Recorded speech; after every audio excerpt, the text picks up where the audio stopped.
Tyler Yaremchuk outside the Bell Center, where we are just a few hours away from one of the most anticipated hockey games of the last decade. It's Canada versus USA, and a win for the Canadians means they will control their own fate in terms of their ability to get to the Four Nations Faceoff final next Thursday in Boston. But for tonight's game, there are a handful of really intriguing storylines for this one, including that newly formed top line for Team USA. Head coach Mike Sullivan put the Tkachuks with Jack Eichel, and it paid off immediately in their opening game. And now Canada has to counteract that a little bit. What will John Cooper do? Well, how about his newly formed third line? It's going to be Sam Bennett drawing into the lineup to play with Seth Jarvis and Brad Marchand. Will he try to go a heavy line match with pest on pest, or could he opt for power on power and play Sidney Crosby, Nathan MacKinnon, and Mark Stone against the Tkachuk brothers and Jack Eichel? Another thing I'll be looking for is on that second line, where Connor McDavid is centering Mitch Marner and Sam Reinhart. It didn't really work all that well in the team's first game. Again, Mike Sullivan was quick to go to the blender. It paid off. Could we see someone new playing next to Connor McDavid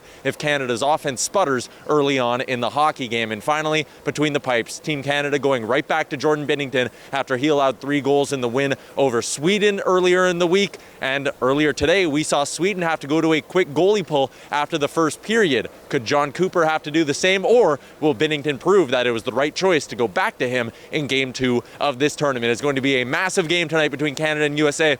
And myself and Frank Seravalli will be breaking it all down live on the Daily Faceoff YouTube immediately following the final buzzer.